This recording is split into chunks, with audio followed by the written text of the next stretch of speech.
यहाँ पर हम देखें वन एवं वन्यजीव संपदा से रिलेटेड क्वेश्चन देखते हैं, जैसे कि राजस्थान वन्यजीवों की जनसंख्या की दृष्टि से देश में दूसरे स्थान पर है, तो प्रथम स्थान पर कौन सा राज्य है?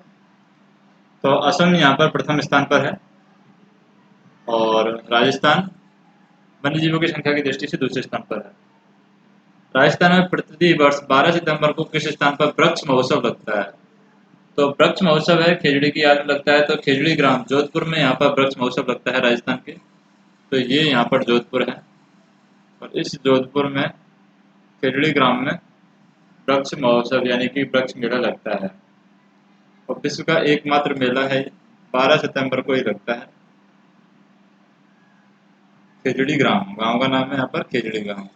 खेजड़ी के पेड़ यहाँ पर बोए जाते हैं और यहीं पर अमृताबाई ने पेड़ों की रक्षा के लिए अपनी जान दी थी। कत्था किस वृक्ष से निकला जाता है? यानी कत्था है कौन से वृक्ष से हम निकालते हैं? तो खेड़ से हम निकालते हैं कत्था।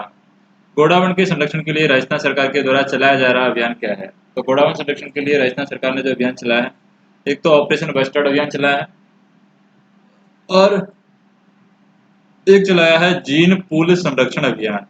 यहाँ पर गोडावण को राजस्थान में माल मोरड़ी भी कहते हैं। क्या बोलते हैं? माल मोरड़ी। नेक्स्ट देखें, कलात्मक घोंसले के लिए प्रसिद्ध पक्षी कौन सा है? तो कलात्मक घोंसले की बात करें तो यहाँ पर बया है, ये कलात्मक घोंसले के लिए प्रसिद्ध है, यानी अच्छा ये घोंसला यहाँ पर बनाती है। पाटा गोह क्या है? तो पाटा गोह है एक तरीके से छिपकली परिवार का बड़ा जानवर होता है पाटा गोह। और गुलदार किसे कहते हैं? गुलदार हम कहते हैं बघेरा। बघेरा जो होता है उसको हम गुलदार कहते हैं।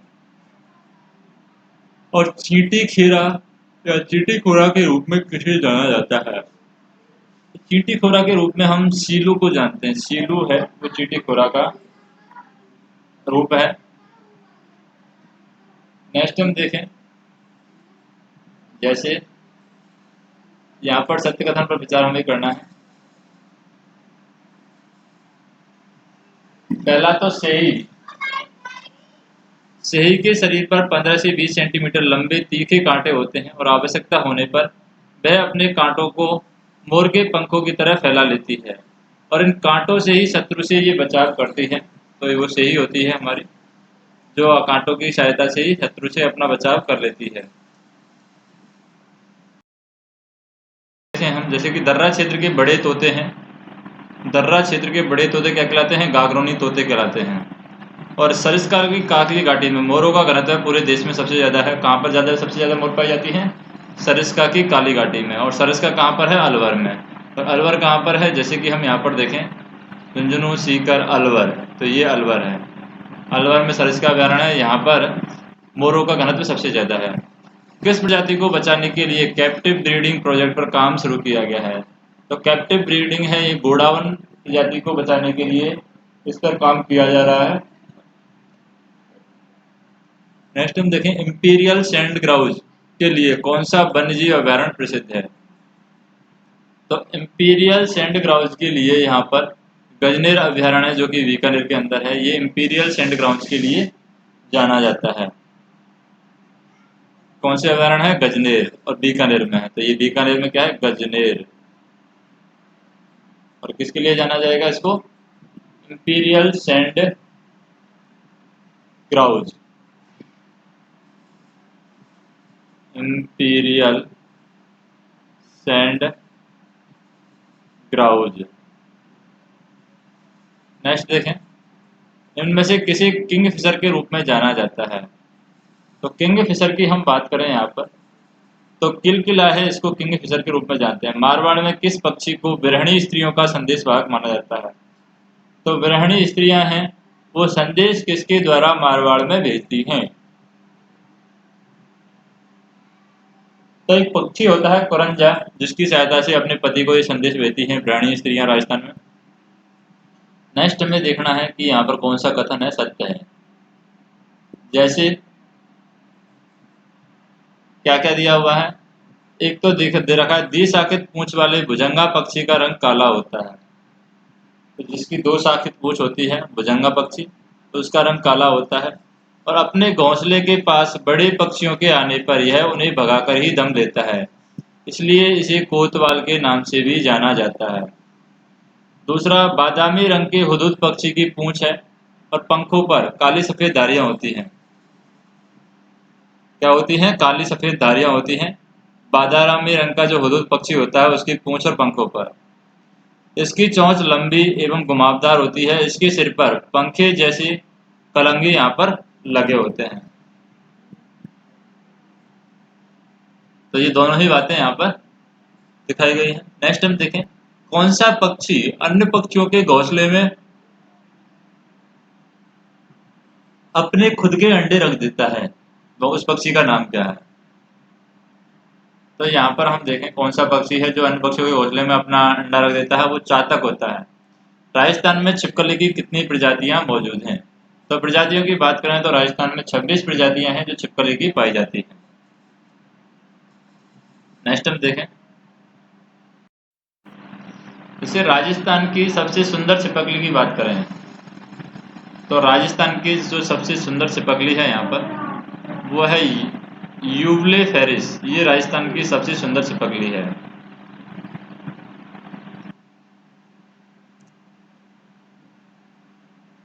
यूवले फेरिस। नेक्स्ट हम देखें,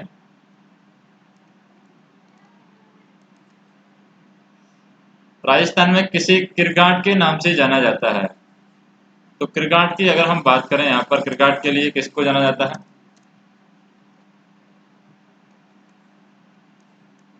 किरगाट के नाम से किसे जाना जाता है? तो यहाँ पर छिपकली है, गिरगिट है, सर्प है। तो यहाँ पर गिरगिट को हम किरगाट के नाम से जानते हैं। गीतरोली कौन से कुल की छिपकली है? तो गीतरोली के छिपकली का कोड हम देखें यहाँ पर तो ये ओफिया मोरस कुल की छिपकली होती है गीतरोली। वेरेनिडी कुल की छिपकली कौन सी है? वेरेनिडी यहाँ पर। तो वेरेनिडी की बात करें यहाँ पर वेरेनिडी है ये गो जो होती है हमारी गो, ये वेरेनिडी कुल की छिपकली है। चीती सर्प किसे कहते हैं? तो चीती सर्प की बात करें, चीती सर्प यहाँ पर अजगर को चित्ती सर्प कहा जाता है, यानी चित्त हुआ पड़ा रहता है इसलिए इसको चित्ती सर्प कहा जाता है। एंटीलोप यानी छोटा हिरण किसे कहा जाता है? तो छोटे हिरण की बात करें यहाँ पर छोटा हिरण जो चिंकारा है उसको हम छोटा हिरण कहते हैं, यानी छोटे हिरण की संज्ञा दी गई है चिंकारा को। एंटीलोप हरण हरण प्रजाति का सबसे छोटा जानवर कौन सा है? तो एंटीलोप प्रजाति का सबसे छोटे जानवर की हम बात करें यहाँ पर तो वो है हमारा चौसिंगा। ये सबसे छोटा जानवर है एंटीलोप प्रजाति का। नेक्स्ट हम देखें, राजस्थान के जंगलों में बड़ी संख्या में मिलने वाले रोज या रोजड़ा किस नाम से जाने जाते हैं? तो राजस्थान में बड़ी संख्या में ये रोज और रोजड़ा मिलते हैं, इनको किससे जाना जाता है? तो ये नीलगाय होती है बेसिकली जो राजस्थान में रोज और रोजड़ा के नाम से जानी जाती है। राजस्थान में कछुए की कितनी जातियां पाई जाती हैं? तो राजस्थान में कछुए की जातियों के बारे में हम बात करें तो टोटल यहाँ पर 12 प्रजातियां हैं जो कछुए की पाई जाती है राजस्थान में। अंग्रेजी में प्लास के पेड़ का उपनाम है फ्लेम ऑफ द फॉरेस्ट। स्थानीय भाषा में इस पेड़ को किस नाम से जानते हैं? तो प्लास है, इसको स्थानीय भाषा में हम क्या कहते हैं? प्लास को स्थानीय भाषा में हम कैसूला कहते हैं, कैसूला है। और इसको हम इसका उपनाम है अंग्रेजी में प्लास कहते हैं, इसका उपनाम क्या है? Flame of the forest. Rajasthan की प्राकृतिक वनस्पति से संबंधित यहाँ पर तथ्य हम विचार करें, जैसे कि सही उत्तर का हमें चयन करना है। यहाँ पर पहला तो राज्य के पूर्व मुख्य सचिव मीठालाल मेहता के प्रयासों से झालाना जयपुर में स्थित वन क्षेत्र में स्मृति वन का विकास किया गया है, ये सही है। यहाँ पर जयपुर में स्मृति वन का विकास किया गया है। और किसके प्रयासों से किया गया है? राज्य के पूर्व सचिव थे मीठालाल मेहता, इसके प्रयासों से किया गया है।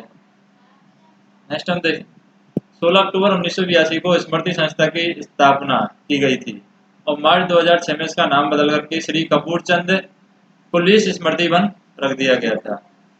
तो यहाँ पर ये भी बात सही है यहाँ पर कि 2006 में इसका नाम है यहाँ पर बदल करके पुलिस श्री कपूरचंद पुलिस स्मृति वन रख दिया गया, जो कि स्मृति संस्था की स्थापना यहाँ पर 16 अक्टूबर 1982 में की थी।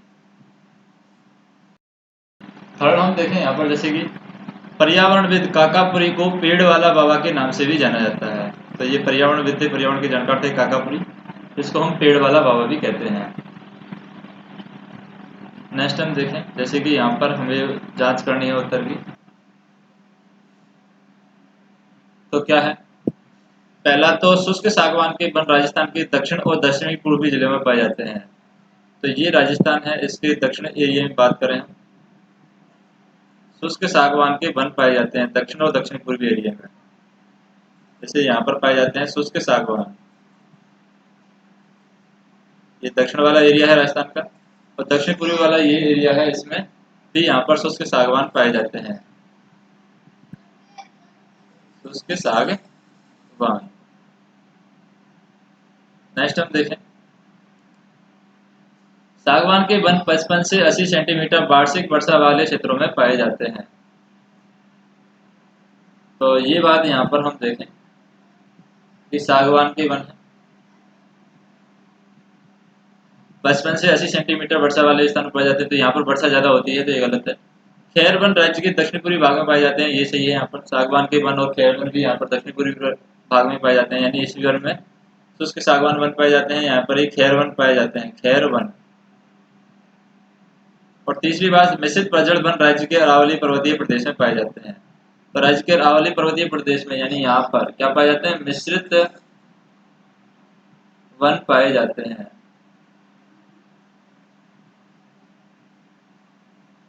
तो मिश्रित वन है यहाँ पर, मिश्रित प्रजल वन अरावली पर्वतीय प्रदेश में पाए जाते हैं। नेक्स्ट हम देखें, राजपूताना में वनों के संरक्षण और उनको विकसित करने की दिशा में बनाए गए संरक्षण कानूनों में कौन सा सम्मिलित नहीं है? तो कौन कौन से कानून यहाँ पर बनाए गए हैं, जिनमें से कौन सा यहाँ पर सम्मिलित नहीं है? पहला तो मारवाड़ शिकार नियम 1921 बनाया गया है राजपूताना में, वनों के संरक्षण उनको विकसित करने की दिशा में बनाया गया था। कोटा जंगलात कानून है 1924 में बनाया गया है, और जयपुर शिकार कानून है, ये 1931 में बनाया गया है। बीकानेर शिकार निरोध अधिनियम 1912 में, ये गलत है यहाँ पर, 1921, 1924, 1931 में बनाए गए थे। 1931 में जयपुर में बनाया गया था, 1924 में कोटा में, और 1921 में मारवाड़ में बनाया गया है। नेक्स्ट हम बात करें, जैसे कि मुख्य रूप से अजमेर, भीलवाड़ा और शेखावाटी में पाए जाने वाले घास के मैदान और चरागाहों को क्या कहते हैं? तो अजमेर और भीलवाड़ा में जो मुख्य रूप से पाई जाती है, उनको क्या कहा जाता है?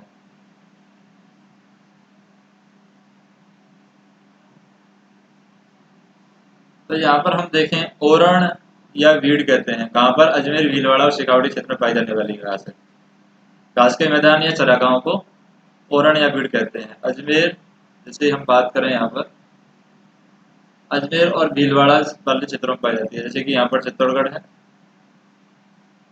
भीलवाड़ा और अजमेर, अजमेर और भीलवाड़ा वाले क्षेत्र हैं, यहाँ पर पाई जाती है ओरण या भीड़।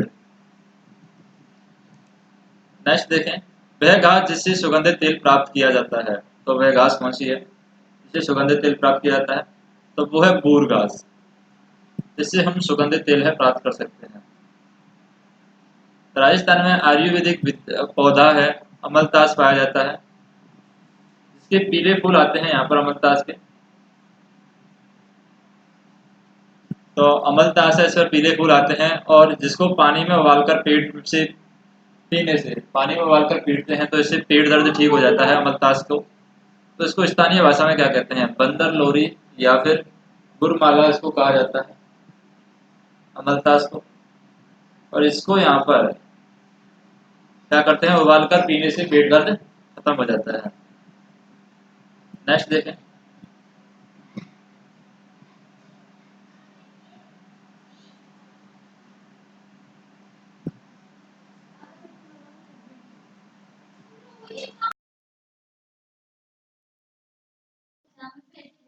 राजस्थान में अमलतास जड़ी बूटी को टीबी, दमा व कैंसर में उपयोगी माना जाता है। इसे लैटिन भाषा में किस नाम से जानते हैं? तो अमलतास जो जड़ी बूटी है, इसको लैटिन भाषा में हम कहते हैं क्या कहते हैं? कोसिया फ्रेस्ट्रूला। तो ग्रामीण भाषा में गुरमाला कहते हैं, लेकिन लैटिन भाषा में इसको कोसिया फ्रेस्ट्रूला कहा जाता है। शतावरी पौधा है जिसकी जड़ पुरुष वर्धक व महिलाओं में दूध वर्धक होती है। लैटिन भाषा में क्या कहते हैं इसको, शतावरी पौधा को? तो शतावरी पौधा है ये कहलाता है एस्पेरिस रेसिमोस। एस्पेरिस रेसिमोस है यहाँ पर, ये कहलाता है। राजस्थान में मरुस्थल की वह वनस्पति जिससे प्राकृतिक रंग प्राप्त होता है। तो कौन सी वनस्पति है जिससे प्राकृतिक रंग हमें मिलता है? तो यह है तुम्बा। तुम्बा से हमें प्राकृतिक रंग मिलता है। नेक्स्ट हम देखें, पश्चिमी रेगिस्तान के स्थिरीकरण के लिए रोपे जा रहे वृक्ष कहलाते हैं। तो पश्चिमी राजस्थान के स्थिरीकरण के लिए जो रोपे जाने वाले वृक्ष हैं वो क्या कहलाते हैं? कुमटा कहलाते हैं। सर्वाधिक वन क्षेत्र वाला वन मंडल कौन सा है? सर्वाधिक वन क्षेत्र वाला जो वन मंडल है वो उदयपुर है। उदयपुर में सबसे ज्यादा वन क्षेत्र है। अगर हम बात करें यहाँ पर उदयपुर की, तो ये है उदयपुर, जिसमें सबसे ज्यादा वन क्षेत्र है, उदयपुर। नेक्स्ट देखें, किस जिले की डाढ़ देवी वन खंड जिसमें स्थित है? तो कौन सा जिला है जिसमें डाढ़ देवी वन खंड है स्थित है? और देव वन प्रति हेक्टेयर क्षेत्रफल में राजस्थान का सर्वाधिक जैव विविधता वाला वन है। और ये जो डाढ़ देवी वन खंड है ये सबसे ज्यादा जैव विविधता यहाँ पर पाई जाती है।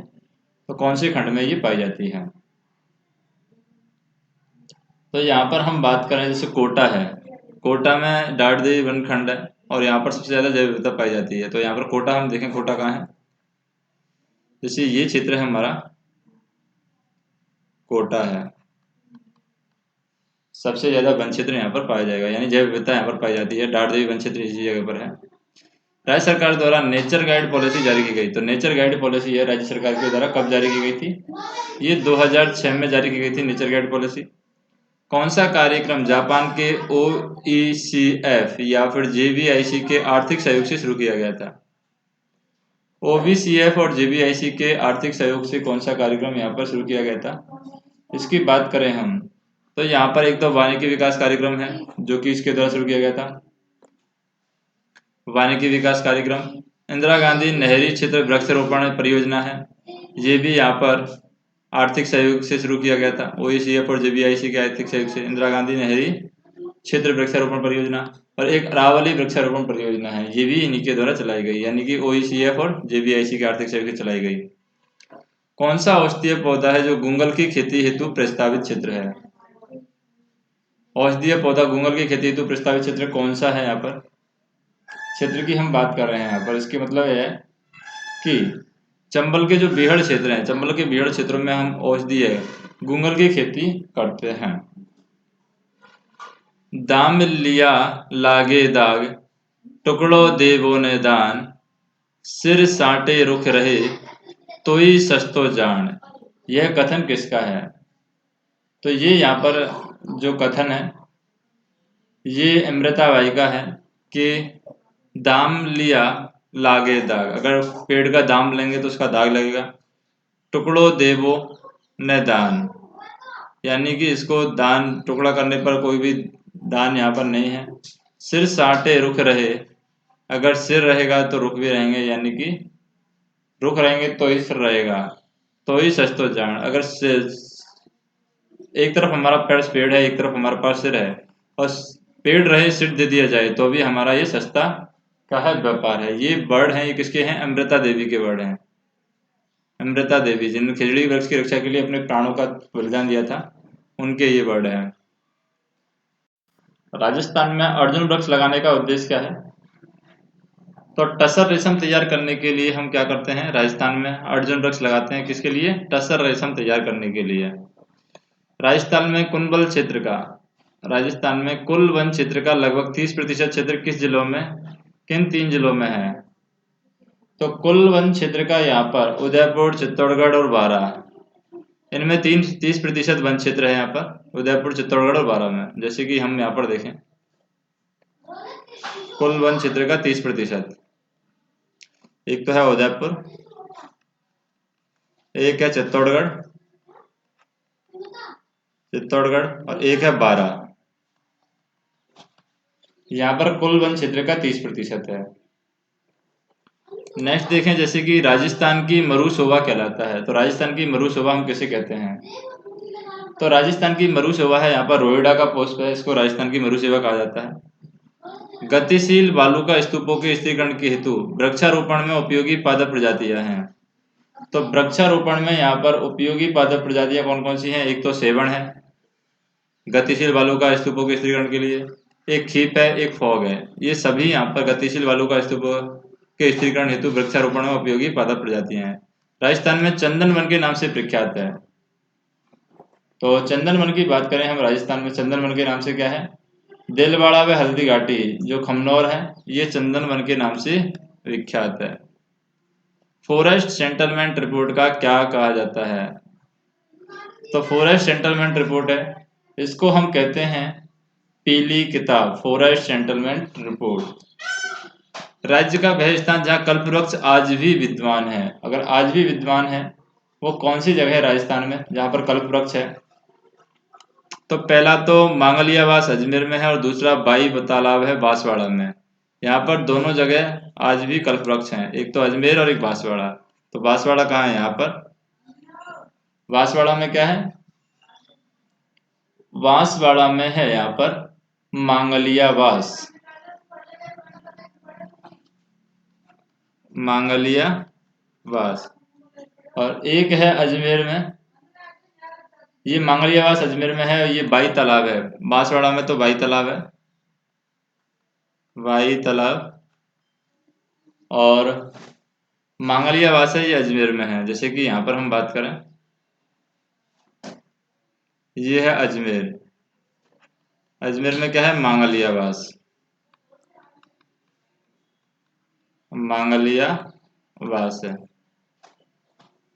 नेक्स्ट हम देखें, सीसारामा वनौषधि अनुसंधान केंद्र किस जिले में स्थित है? सीसारामा वनौषधि अनुसंधान केंद्र ये हमारा उदयपुर में है, सीसारामा वनौषधि अनुसंधान केंद्र। तो ये है उदयपुर में सीसारामा वनौषधि अनुसंधान केंद्र, सीसारामा वनौषधि अनुसंधान केंद्र, ये उदयपुर में है। नेक्स्ट हम देखें, डूची प्याजी है। तो डूची प्याजी क्या है? ये खरपतवार का नाम है, डूची प्याजी। राजस्थान में किस स्थान से लवणीय पादप सेलिकार्निया का निर्यात विदेशों को किया जाता है? तो कौन सा स्थान है जहां से यहाँ पर लवणीय पादप है सेलिकार्निया का निर्यात है विदेशों को किया जाता है? तो ये यहाँ पर मांगेसर पाली में, मांगेसर पाली। यहाँ पर राजस्थान में लवणीय पादप है सेलिकार्निया का निर्यात है विदेशों को किया जाता है।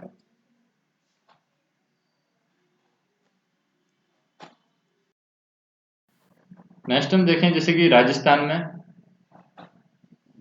ऑपरेशन खिचड़ी कार्यक्रम कब शुरू हुआ था? तो ऑपरेशन खिचड़ी कार्यक्रम की बात करें राजस्थान में, ये 1991 में शुरू होता है ऑपरेशन खिचड़ी। राज्य के रेगिस्तानी क्षेत्र का पौधा मोपेन मूलतः किस देश का है? तो रेगिस्तानी क्षेत्र का पौधा है मोपेन, किस क्षेत्र का है? ये जिम्बाब्वे का है, जिम्बाब्वे से आया है मोपेन। और सक्तूफला के नाम से जाना जाता है, सक्तूफला के नाम से किसको जानते हैं हम? खिचड़ी को यहाँ पर सक्तूफला के नाम से जानते हैं। कठपुतली बनाने में किस वृक्ष की लकड़ी का उपयोग किया जाता है? तो कठपुतली बनाने के लिए हम आड़ू वृक्ष की जो लकड़ी है उसका प्रयोग करते हैं। राज्य वृक्ष खिचड़ी, तो पूज्य वृक्ष है ये कौन से जाति का पूज्य वृक्ष है? तोमर और परमारों का ये पूज्य वृक्ष है राज्य वृक्ष खिचड़ी, यानी कि तोमर और परमार है यहाँ पर खिचड़ी की पूजा करते हैं। राष्ट्रीय राजमार्गों के किनारे किस वृक्ष का रोपण किया जाता है? तो राष्ट्रीय राजमार्गों के किनारे अगर हम वृक्ष की बात करें यहाँ पर, तो इजरायली बबूल होता है, इसका यहाँ पर वृक्षारोपण किया जाता है राष्ट्रीय राजमार्गों के किनारे।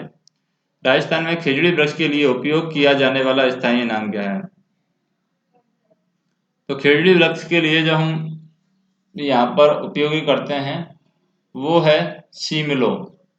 ये खिचड़ी वृक्ष के लिए राजस्थान में स्थानीय नाम है, यानी स्थानीय लोग इसका नाम उपयोग करते हैं। राजस्थान में किन वनों का अभाव है? तो वनों की बात करें यहाँ पर राजस्थान में शंकुधारी वन है, इन वनों का यहाँ पर अभाव है। शंकुधारी वन राजस्थान में बहुत कम पाए जाते हैं। धार्मिक स्थलों से जुड़ा पारंपरिक आखेट एवं वन कटाई निषिद्ध क्षेत्र कहलाता है। तो वन कटाई भी यहाँ पर निषिद्ध है और आखेट भी यहाँ पर निषिद्ध है, धार्मिक स्थलों से जुड़ा हुआ है। उस क्षेत्र को हम क्या कहेंगे? तो उस क्षेत्र को हम यहाँ पर कहेंगे ओरण। भारत सरकार के द्वारा स्थापित वन रोपण केंद्र को किस वर्ष केंद्रीय शुष्क क्षेत्र अनुसंधान संस्थान यानी काजरी का नाम दिया गया है? वन रोपण केंद्र को, तो काजरी का नाम किसको दिया गया है? यहाँ पर 1959 में ये काजरी को नाम दिया गया, केंद्रीय शुष्क क्षेत्र अनुसंधान संस्थान काजरी, भारत सरकार के द्वारा स्थापित है वन रोपण केंद्र। राजस्थान की प्रथम वन नीति, प्रथम पर्यावरण नीति कब घोषित की गई थी? तो ये यहाँ पर लागू की गई थी 2010 में, राजस्थान की प्रथम वन नीति या फिर प्रथम पर्यावरण नीति। जैसे राजस्थान में सबसे कम क्षेत्र में फैले वन कौन से हैं? तो कौन से वन हैं जो राजस्थान में सबसे कम क्षेत्र में फैले हुए हैं? तो यहाँ पर अवर्गीकृत वन है जो राजस्थान में सबसे कम क्षेत्र में फैले हुए हैं।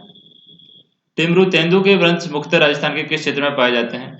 और यहाँ पर तेंदू से बीड़ी बनाई जाती है, तेंदू के वृक्षों से। तो ये दक्षिण और दक्षिणी पूर्वी क्षेत्र है, यहाँ पर तेंदू के वृक्ष राजस्थान में उगते हैं। इसे ये दक्षिण वाला एरिया है, दक्षिण पूर्वी वाला एरिया है। यहाँ पर क्या है? तेंदू के वृक्ष पूजे जाते, यानी कि तेंदू के वृक्ष हैं। निम्न में से किस वन की लकड़ी से पैकिंग के डिब्बे बनाए जाते हैं? तो किस वन की लकड़ी से पैकिंग के डिब्बे बनाए जाते हैं यहाँ पर? तो सालर वन की लकड़ी से पैकिंग के डिब्बे बनाए जाते हैं।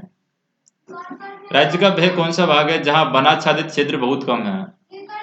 यानी वनाच्छादित क्षेत्र बहुत कम है, वो कौन सा भाग है? पश्चिमी भाग में राजस्थान के वन बहुत कम है। राजस्थान के पश्चिमी भाग को देखें हम तो, क्योंकि यहाँ पर पश्चिम वाले भाग में रेगिस्तान है और रेगिस्तान में वन बहुत कम है।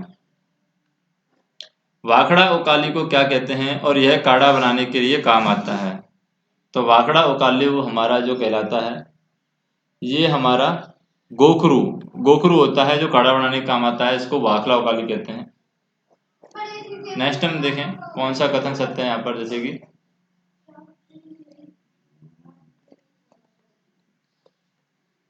पहली बात तो ओरी माता में उकाली देने के काम चिड़धनियों नामक पौधा आता है। तो ओरी माता में उकाली देने के काम कौन सा पौधा आता है? चिड़धनियों नामक पौधा आता है, ये सही है। जावासो या धमासो एक झाड़ी है जो बड़े कांटों एवं छोटे पत्तों की होती है, यानी बड़े कांटे होते हैं, पत्ते छोटे होते हैं, उस झाड़ी का नाम है जवासो या धमासो। गणगौर के दिनों में सुहागने फोग के फूल और ढालियों से गबर और ईश्वर जी की पूजा की जाती है, तो ये भी यहाँ पर सही है। तो सभी कथन यहाँ पर सही है। नेक्स्ट हम देखें, जैसे कि मरवा पौधे से बात पित्त कफ की औषधि व बिच्छू का जहर उतारने की औषधि बनती है, ये सही है। मरवा पौधे से बात पित्त कफ की औषधि और बिच्छू का जहर उतारने की औषधि बनती है। एक है रतन जोत को यहाँ पर साटा कहा जाता है, रतन जोत, और जल के फल को यहाँ पर पीलू व जलोटिया कहते हैं। जल के फल को क्या कहते हैं हम? पीलू व जलोटिया। तो ये सारे कथन सही हैं। पके हुए केर को क्या कहते हैं? पके हुए केर की हम बात करें तो इसको डीलू कहते हैं। पके हुए केर को क्या बोला जाता है? डीलू। नेक्स्ट हम देखें यहाँ पर, नेक्स्ट वीडियो में हम देखेंगे जैव विविधता से रिलेटेड ऑब्जेक्टिव क्वेश्चन।